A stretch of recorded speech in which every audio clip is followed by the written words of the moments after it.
Positive thinking എന്നുള്ളതുകൊണ്ട് എന്താണ് ഉദ്ദേശിക്കുന്നതെന്ന് അറിയോ? നമ്മുടെ ലൈഫിൽ എല്ലാം പോസിറ്റീവായിട്ട് തന്നെ സംഭവിക്കും എന്ന് ചിന്തിക്കുന്നതിനോടൊപ്പം എന്ത് സംഭവിച്ചാലും അതിനെ പോസിറ്റീവായിട്ട് എടുക്കും, ആ ഒരു മൈൻഡ് സെറ്റോടു കൂടി കാര്യങ്ങൾ മുമ്പോട്ട് കൊണ്ടുപോകും എന്നുള്ളൊരു ആറ്റിറ്റ്യൂഡാണ് പോസിറ്റീവ് തിങ്കിങ് എന്ന് പറയുന്നത്. എപ്പോഴും ഈ ഒരു പോസിറ്റീവ് തിങ്കിങ് അല്ലെങ്കിൽ ഇത് നമ്മുടെ ലൈഫിൽ കണ്ടിന്യൂ ചെയ്ത് കൊണ്ടുപോകാൻ ഞാൻ 2-3 ടിപ്സ് പറയട്ടെ. ഏതൊരു വ്യക്തികളിലായാലും അല്ലെങ്കിൽ ഏതൊരു കാര്യത്തിലായാലും നമ്മൾ പോസിറ്റീവ് മാത്രം കാണാൻ ശ്രമിക്കുക. നമ്മൾ കൂടുതൽ പോസിറ്റീവ് മൈൻഡോടെ അല്ലെങ്കിൽ പോസിറ്റീവ് ആറ്റിറ്റ്യൂഡുള്ള ആൾക്കാരുമായി കൂടുതൽ സമയം സ്പെൻഡ് ചെയ്യുക. എന്ത് കാര്യം ചെയ്യുമ്പോഴും അതിനെ ഒന്നുകൂടി ഇമ്പ്രൂവ് ചെയ്യാൻ അല്ലെങ്കിൽ അതിനെ ഒന്നുകൂടി ബെറ്റർ ആയിട്ട് ചെയ്യാൻ വേണ്ടി ശ്രമിക്കുക.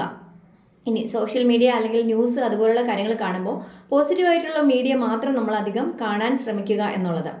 ഇനി ഒരു കാര്യം കൂടെ പറയട്ടെ, പുസ്തകങ്ങൾ നമുക്ക് വായിക്കാം. അതും പോസിറ്റീവ് ആറ്റിറ്റ്യൂഡുള്ള പുസ്തകങ്ങൾ നമ്മളെ വളരെയധികം നമ്മുടെ മൈൻഡിനെ റിലീഫ് ചെയ്യും എന്നുള്ളത് മനസ്സിലാക്കുക.